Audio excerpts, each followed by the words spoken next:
سرکار میری بات بنائے رکھنا۔ اعوذ باللہ من الشیطان الرجیم، بسم اللہ الرحمن الرحیم۔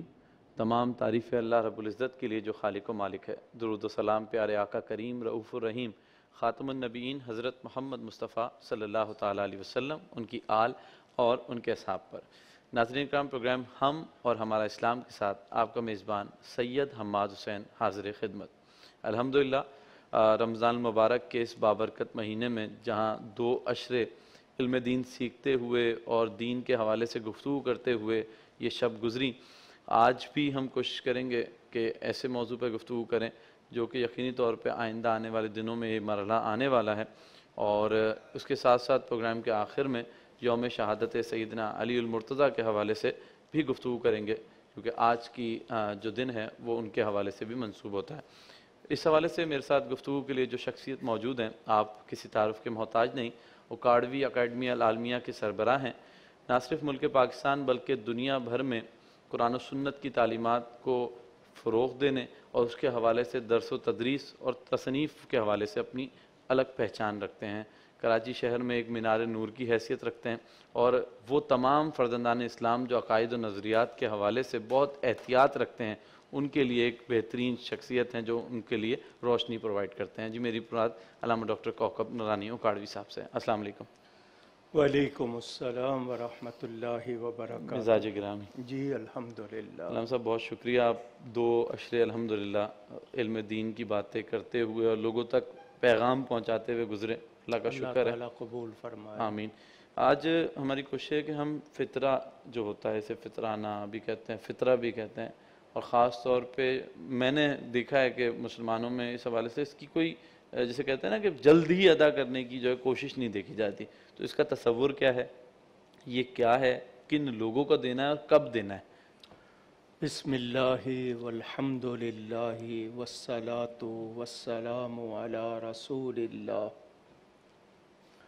ہمارے دین میں ہمیں انسانی ہمدردی سکھائی گئی ہے۔ ٹھیک۔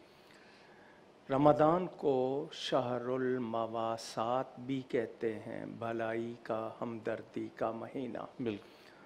اللہ تعالیٰ کی مخلوق میں کچھ لوگ وہ ہیں جن کو اللہ نے دنیاوی مال بھی عطا کیا، کچھ لوگ نادار ہوتے ہیں۔ ٹھیک ہے۔ تو جن کے پاس مال ہے ان سے یہ کہا گیا کہ وہ اپنے ان کمزور لوگوں کا بھی خیال رکھیں، اس پر ان کو اجر بھی دیا گیا اور ان کو بے پناہ اور برکتیں اس مال میں ملتی ہیں۔ بے شک بے شک۔ رمضان کے مہینے میں ہماری کوشش، ہم بعض لوگوں کو افطار کروا دیتے ہیں، بعض لوگوں کی مدد کر دیتے ہیں۔ صدقہ کے ویسے تو معنی بھلائی کے بھی ہیں، نیکی کے بھی ہیں۔ کچھ صدقے واجب ہیں، ٹھیک ہے، کچھ نفل ہیں۔ زکوٰۃ واجب ہے، فرض ہے، دینا ہے۔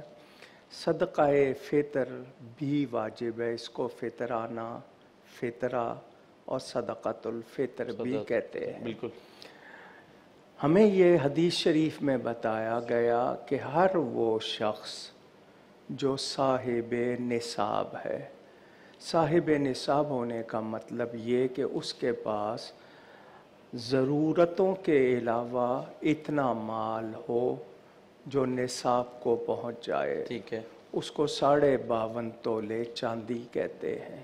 آج کے پاکستان کے حساب سے 1,28,000 روپیہ تقریباً کسی کے پاس اگر ہے ضرورت کے سامان کے سوا، تو اس پر زکوٰۃ واجب ہے۔ تو جس پر زکوٰۃ ادا کرنا لازم ہے اس پر فطرہ ادا کرنا بھی لازم ہے۔ بالکل۔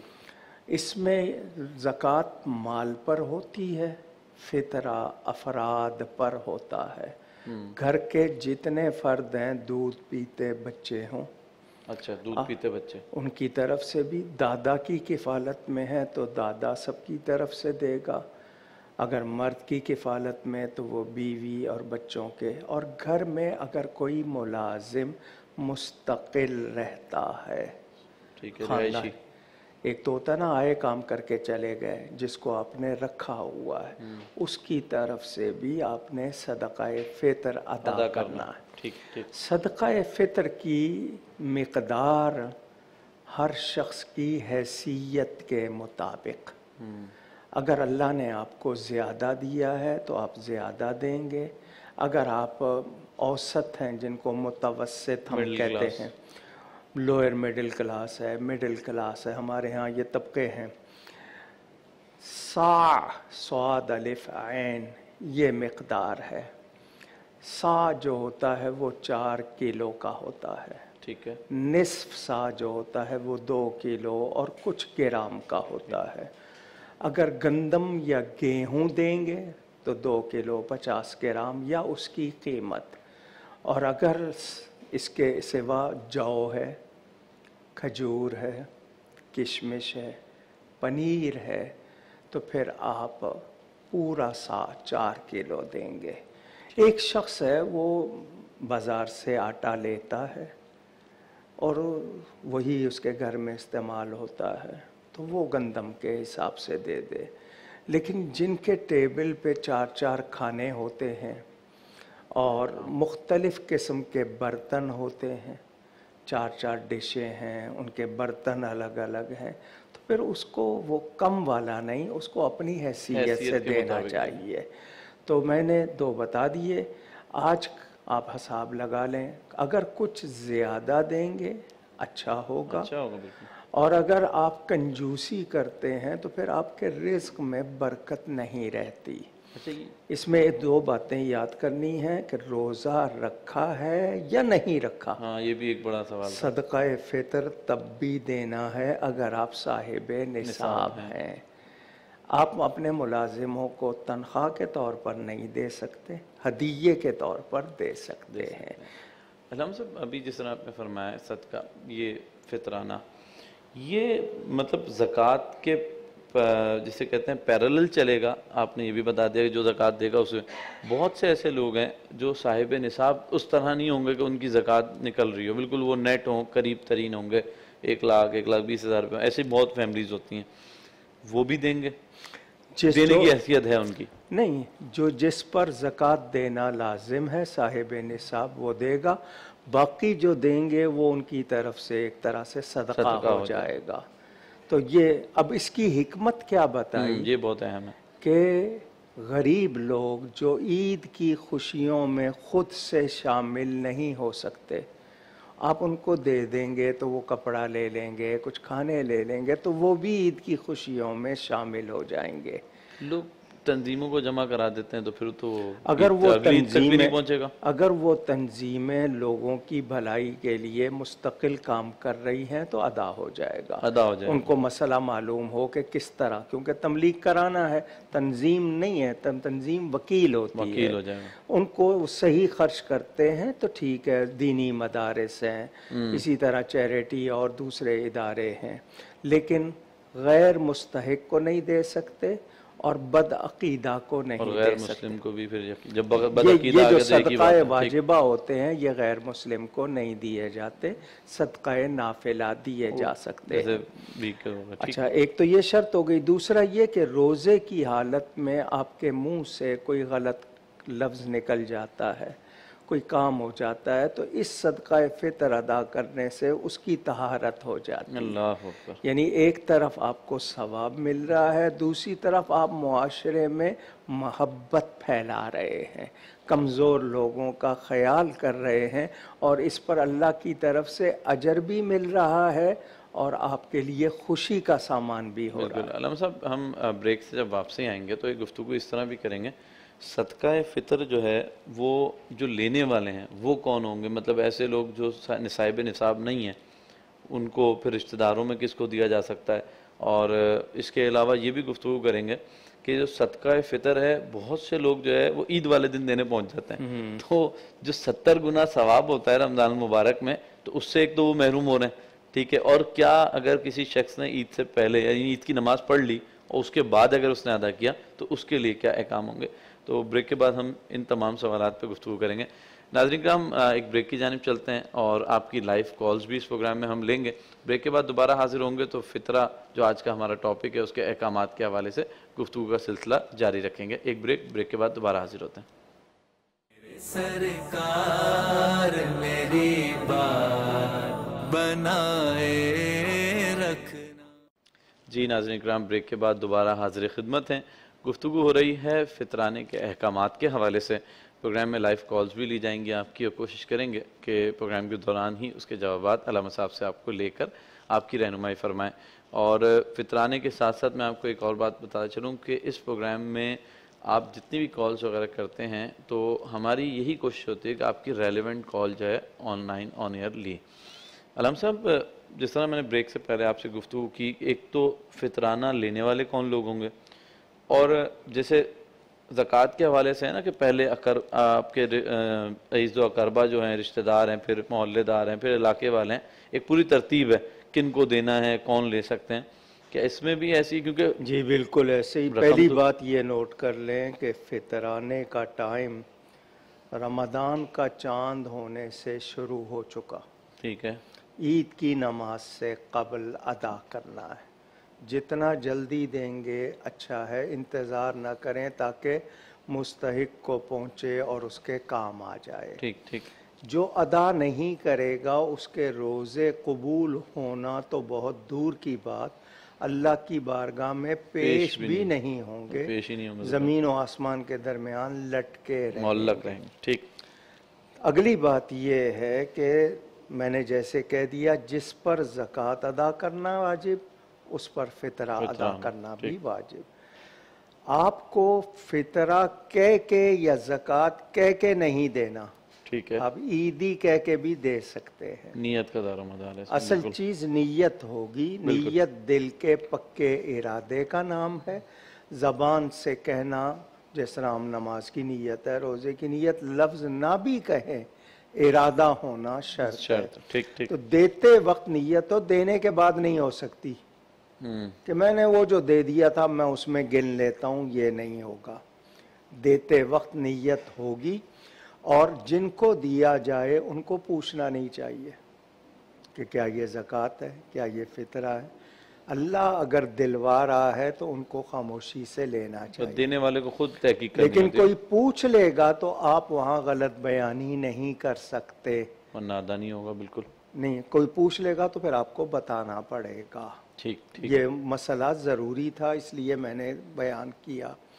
عید کی نماز کے وقت جاتے وقت ہمارے ہاں دیا جاتا ہے. عمومی طور پہ دیکھا گیا بہتر یہی ہے کہ آپ پہلے دیں، ورنہ عید کی نماز سے قبل ادا کر دیا تو آپ نے جمع کرایا ہے، ابھی پہنچا نہیں ہے. ایسی ہے، میں یہی کہنا چاہ رہا. اچھا دوسرا میں نے ایک سوال کیا تھا کہ اس کی کوئی ترتیب ہے کہ رشتہ داروں میں، محلے داروں میں وہی ترتیب رہے گی؟ سب سے پہلے آپ کے قریبی رشتہ دار جن کو زکوٰۃ نہیں دے سکتے ان کو فطرہ بھی نہیں دے سکتے، اور وہ میں زکوٰۃ میں بھی بتا دوں گا، ابھی بھی بتا دیتا ہوں.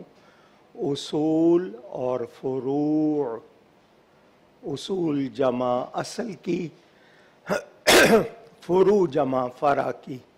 اصل کہتے ہیں جڑ کو، فرع کہتے ہیں شاخ کو. اصول کون ہیں؟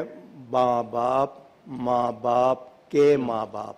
ٹھیک ہے. دادا دادی نانا نانی. ٹھیک ہے. سوتیلے نہیں، اصل.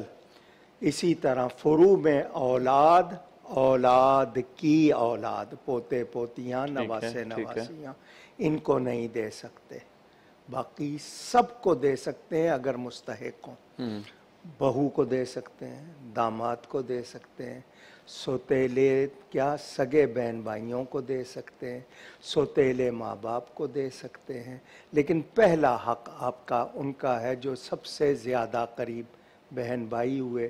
اب خالہ ہے، چچا ہے، پھوپھی ہے، ماموں ہے، مستحق ہے، ان سب کو دے سکتے ہیں. اچھا اس میں ایک میرے ذہن میں سوال آیا. ایک شخص ہے ان کے شوہر اگر سید ہیں اور بیوی غیر سید ہیں، یا بیوی سید ہے شوہر سید ہے، تو اگر اس میں وہ زکوٰۃ دینے جا رہا ہے تو وہ کس کو دے گا؟ ہاشمی سید کو نہیں دینی.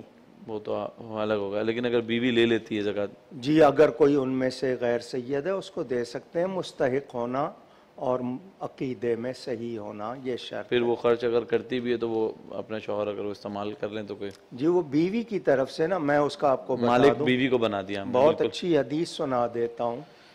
نبی کریم صلی اللہ علیہ وسلم کے پاس ایک شخص کھجوروں کی ٹوکری لایا صدقے کی، کہ یہ صدقہ ہے، آپ نے مستحق کو دے دیا، ٹھیک، اس نے وہ نبی پاک کو ہدیہ کر دیا، بالکل بالکل یاد آپ نے اس میں سے کھا لیا، فرمایا ہوا لہا صدقۃ ولنا ہدیۃ، اس کے لیے یہ صدقہ تھا، ہمارے لیے یہ ہدیہ ہے۔ کیا بات، سبحان اللہ۔ تو اگر وہ دے دے آگے تو جس کو چاہے دے دے، کیونکہ مالک بنانا ہے، اگر آپ مالک نہیں بناتے تو پھر ادا نہیں ہوگا۔ بہت اچھی بات، یہ بہت سارے لوگوں کا سوال ہے۔ اچھا، فطرانے کے حوالے سے ہم نے سوال کیا تھا، جیسے اداروں میں دے دیتے ہیں، آن لائن ٹرانزیکشن کر رہے ہیں، آج کل تو آن لائن عمومی طور پہ دیکھنے میں آیا ہے کہ وہ ٹرانزیکشن ایک مہینہ کیا وہ اگلی عید سے پہلے بھی خرچ ہو جائے، اللہ بہتر جانتا ہے، ایک بات۔ دوسرا، جب آپ آن لائن ٹرانسفر کر رہے ہیں، جیسے آپ کی جو بہت اہم بات ہوتی ہے وہ عقیدہ ہونا، لینے والا جو وکیل ہے اس کا ایمان والا ہونا، ٹھیک ہے، اس کے بعد جو خرچ کرنے والا ہے وہ اس کے مسائل کو جاننے والا ہونا اس کے لیے ضروری ہے۔ اس میں ہماری بہت سی تنظیموں کو جب یہ بتایا گیا تو انہوں نے تملیک کا قانون بھی سمجھ لیا۔ آپ کے پاس رقم جمع ہو گئی ہے، اب تملیک کرا لیں، شرعی فقیر فقیر، ٹھیک ٹھیک، اس کو بتائیں کہ ہمارے پاس یہ پیسہ جمع ہوا ہے، تم اس کو قبول کر لو اور ہمیں ہدیہ کر دو۔ ٹھیک، تو تملیک ہونے کے بعد اگر رکھا ہوا ہے تو دیر سے بھی خرچ ہو رہا ہے، کوئی حرج کوئی نہیں، حرج نہیں، ٹھیک، لیکن تملیک نہیں ہوئی، ویسے رکھا ہوا ہے تو ادا ہی نہیں دونوں ہوا، پھر معلق ہے، وہ وہ بھی ادا فطرانہ ہی بھی اس کے نہیں نام، ہوا۔ بالکل۔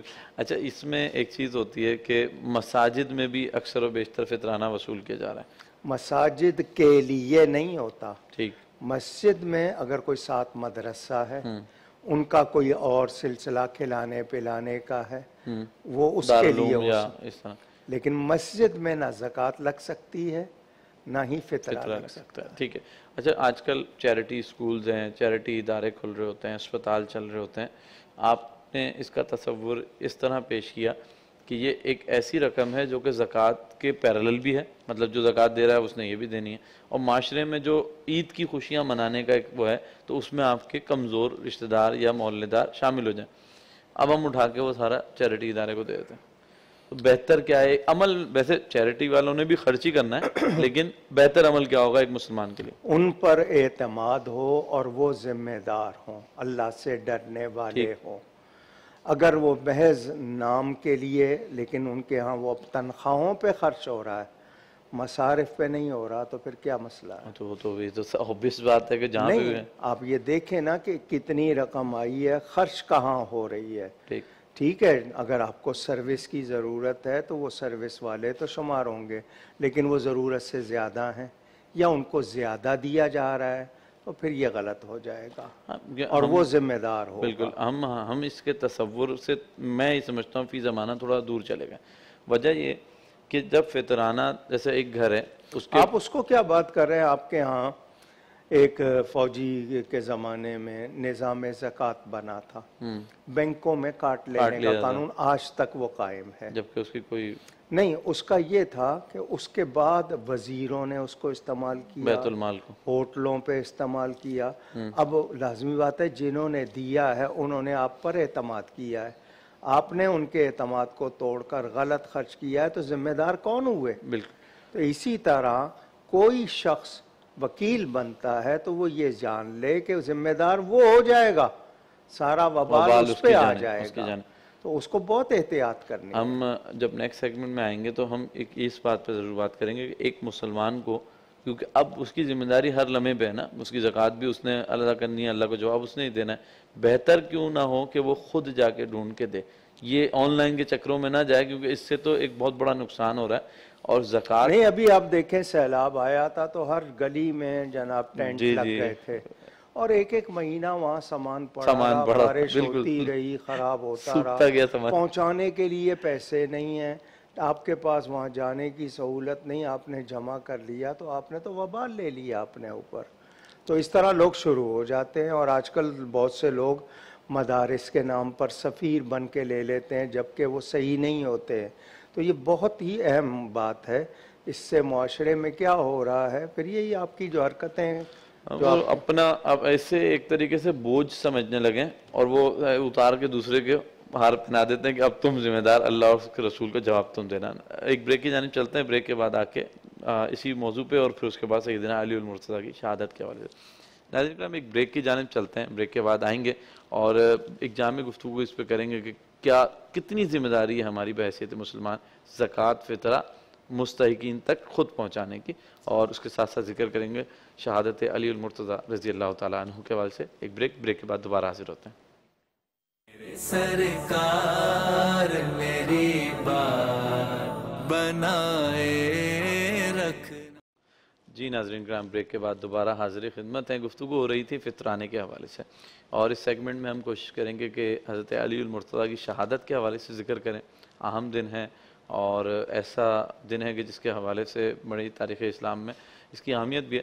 علامہ صاحب فطرانے کے حوالے سے آخری سوال، ایک مسلمان کے لیے کتنا ضروری ہے کہ آج کے دور میں جبکہ نفسا نفسی کے علاوہ چوری اور اس کے علاوہ نئے نئے طریقوں سے مسکین بن جانا آن لائن یا کسی بھی جگہ، تو وہ جا کے خود دے تو زیادہ بہتر ہے.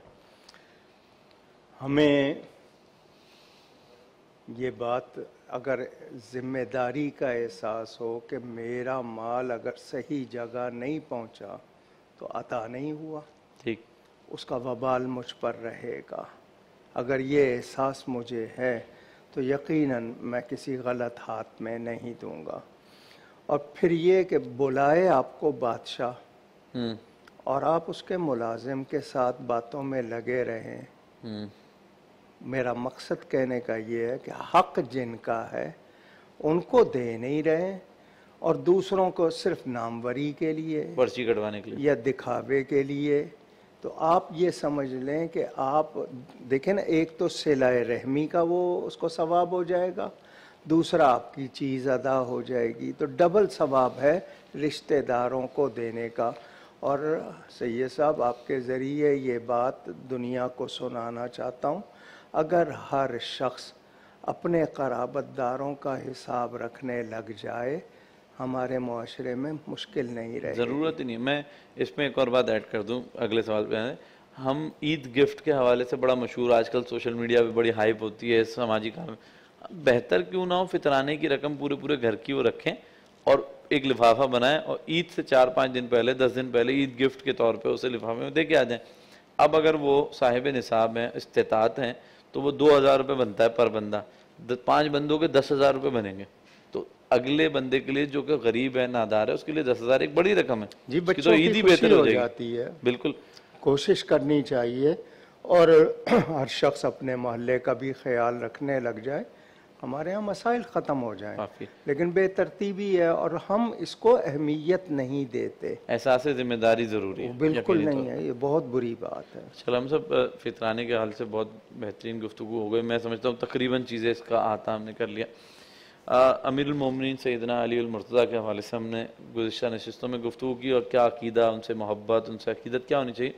آج یوم شہادت سیدنا علی المرتضیٰ منایا جاتا ہے اور یقینی طور پر خلفائے راشدین میں چوتھے خلیفہ ہیں اور ان کی شہادت کے بعد اسلام کو ایک بڑا نقصان ہوا. اور جس طرح ایمان کا واقعہ ہے کہ بچپن کے ایمان لانے سے اور اس دنیا سے ظاہری طور پہ پردہ فرمانے تک کا جو عرصہ ہے اسلام کے لیے بڑی خدمات ہیں، ان کے حوالے سے میں چاہوں گا آپ گفتگو. ہم نے پوری نشست کی تھی 4 صحابہ کے نام پر، اس میں ان کے فضائل وغیرہ بتائے تھے. آج مجھے صرف ایک بات کرنی ہے، وہ یہ کہ مسلمان کہلانے والے شروع دن سے غیروں کی سازشوں کا شکار ہوئے ہیں.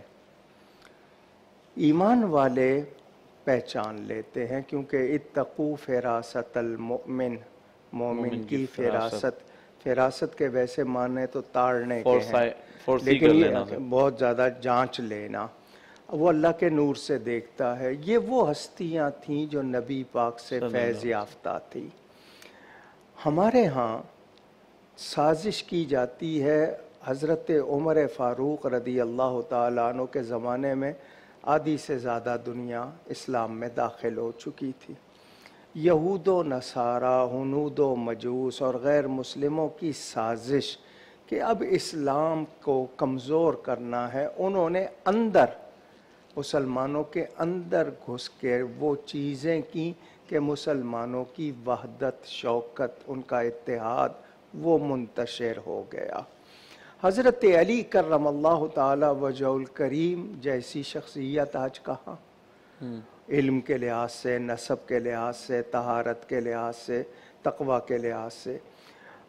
خارجیوں نے یہ دیکھ لیا کہ اگر حضرت علی رہے کچھ عرصہ تو لازمی بات ہے ان کی سازشیں بڑھ نہیں پائیں گی، کنٹرول کر لی جائیں گی بالکل۔ وہ لوگ جتنا انہوں نے فتنہ پھیلانا تھا پھیلایا۔ حضرت علی کرم اللہ تعالی وجہ الکریم کو آسانی نہیں میسر آئی، حالانکہ خود کیا حال ہے، فاقے بھی کیے انہوں نے اس حد تک گزارا کیا کہ جیب میں اگر ایک چیز تھی تو اپنے لیے نہیں، وہ بھی راہ خدا میں دے دی، سخاوت کا بھی اعلیٰ معیار۔ پھر یہ کہ ان کو اپنے لوگوں سے ہی متصادم کیا گیا۔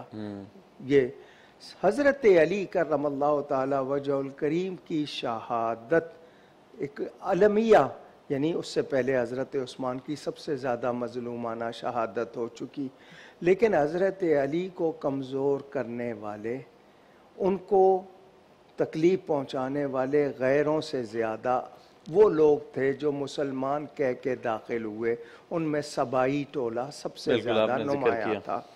حضرت علی کرم اللہ تعالی وجہ الکریم اس کے باوجود کوئی اپنی سیکیورٹی کا انتظام نہیں کرتے، وہ حکم نہیں دیتے فوج کو کہ بھئی اس پر کوئی کیا جائے کام۔ کال ہے تو لے لیں۔ جی کالر ہیں۔ السلام علیکم۔ وعلیکم السلام سر، میں نے یہ سوال کرنا ہے میرے نفع سے کہ میں آنکھوں سے معذور ہوں، تو میری آمدن کا نظریہ بھی کوئی نہیں ہے، تو مجھے فطرانہ دینا چاہیے یا نہیں دینا چاہیے؟ آمدن کا نظریہ میرا کوئی نہیں ہے۔ میں نے یہ بات بتائی کہ اگر آپ زکوٰۃ دینے کے قابل ہیں تو آپ فطرہ دیں گے، اگر آپ زکوٰۃ دینے کے قابل نہیں ہیں تو آپ فطرہ بھی آپ پر واجب نہیں ہے، یہ میں نے واضح کیا ہے۔ اگر آپ کی کوئی آمدنی نہیں ہے اور آپ معذور بھی ہیں تو آپ کو فطرہ نہیں دینا، لیکن آپ کے پاس اتنا ہے کہ زکوٰۃ آپ پر واجب ہو جاتی ہے تب آپ کو دینا پڑے گا۔ ٹھیک۔ علامہ صاحب ابھی آپ نے ذکر کیا کہ ان کو کمزور، یعنی اسلام کو کمزور کرنے کے لیے ان کی شہادت کی طرف لے کے گئے۔ اصل مسئلہ یہی تھا، اور حضور صلی اللہ علیہ وسلم کا ارشاد تھا کہ علی حق کے ساتھ اور حق علی کے ساتھ۔ بے شک۔ وہ ہستی جس کو دیکھنا بھی عبادت بتایا گیا، جن کا ذکر بھی عبادت بتایا گیا، جن کو ہر مومن کا مولا ولی بنایا گیا، مددگار پیارا بنایا گیا، وہ جو دارالحکمت کے دروازہ، یعنی علمی لحاظ سے بہت اعلیٰ مقام۔ وہ کہتے ہیں نا، حضور نے مجھے جب یمن میں بنا کے بھیجا جج تو میرے سینے پہ ہاتھ پھیرا، مجھے کبھی فیصلہ کرنے میں کوئی دشواری نہیں ہوئی، ایسی ہستی۔ اچھا پھر تعلق کتنا ہے، نبی پاک کی سب سے پیاری بیٹی جنت کی عورتوں کی سردار کے شوہر ہیں، جنت کے نوجوانوں کے سردار کے والد ہیں، خود ولیوں کے سردار ہیں، نبی پاک نے دنیا و آخرت میں ان کو اپنا بھائی فرمایا۔ ایسی ہستی کو بھی کس نے مسلمان کہلانے والے نے، وہ ابن ملجم کلمہ پڑھتا تھا، حضرت علی کے پیچھے نماز پڑھتا تھا، آپ کے سامنے بیٹھتا تھا، آپ فرماتے تھے میں اس کی زندگی چاہتا ہوں اور یہ مجھے قتل کرنا چاہتا ہے، منہ پہ کہتے تھے۔ وہی شخص کلمہ پڑھ رہا ہے، اچھا نماز میں کیا پڑھ رہے ہیں؟ درود بھیج رہے ہیں نبی پر اور آل نبی پر، درود بھیجنا، اور انہی کے لیے قتل کر رہے ہیں۔ تو آپ اندازہ کریں کہ دنیا کے لیے کس طرح برین واش ہوتے ہیں، کس طرح ذہن سازی ہوتی ہے، مسلمان کہلانے والے کیسے کیسے روپ اپنا لیتے ہیں کہ حضرت علی کرم اللہ تعالی وجہ الکریم، اور اس حالت میں بھی ان کا تقوی دیکھیں، وہ کہہ رہے ہیں میرے مجرم کو اس نے ایک بار کیا، اس پہ ایک ہی کرنا وار، اس حالت میں بھی وہ عدل کو نہیں چھوڑتے۔ یہ اور بات کے لوگوں نے غصے میں اس کو جلا دیا۔ آج بھی حضرت علی سے بغض کیوں ہے؟ ذکر علی کو کیوں ایک خاص معیار دے دیا جاتا ہے کہ کوئی کرے تو اس کو کسی ایک خاص کھاتے میں ڈال دیتے ہیں؟ جن کی محبت ہمارے لیے سرمایہ ایمان ہے، ان کے لیے آج بھی ہمارے ہاں پتہ نہیں کیوں یہ تفریق پائی جاتی ہے. وہ صحابی بھی ہیں، وہ اہل بیت بھی ہیں، وہ مسلمانوں کے محسن بھی ہیں، اور ہمیں کتنی چیزیں ان سے پہنچی ہیں. بالکل. تو ہمیں ان کا احسان ماننا چاہیے. آج بھی ہمارے ہاں کوئی اہل بیت کا ذکر کر دے تو اسے ایک خاص فرقہ بتا دیتے ہیں، صحابہ کا صرف ذکر کرے ایک خاص فرقہ. ہمیں صحابہ سے بھی پیار کرنا ہے، ہمیں اہل بیت سے بھی پیار کرنا ہے. کہ اگر ہم اس طرح دیکھیں کہ فیضان نبی علی علی، کہ اگر نبی کریم صلی اللہ علیہ وسلم کا جتنا فیضان حضرت علی کو ملا اور ان سے ہمیں ملا تو یہ بڑا یہ جو شریعت کے حوالے سے بات کرتے ہیں اور پھر طریقت، ہمارے ہاں جو روحانی سلسلے سارے ان کو پہنچتے ہیں، اور وہ پہلی امتوں کے ولیوں کے بھی سردار ہیں. اللہ اکبر. میں اپنے ذوق کے مطابق کہہ رہا ہوں، یہ کائنات بہت چھوٹی ہے، یہ بہت بڑے لوگ ہیں، بہت اونچے لوگ ہیں. یہ ہم ان کی بات، ہم ان کا نام لے کے اپنے لیے سعادتوں کا اہتمام کرتے ہیں.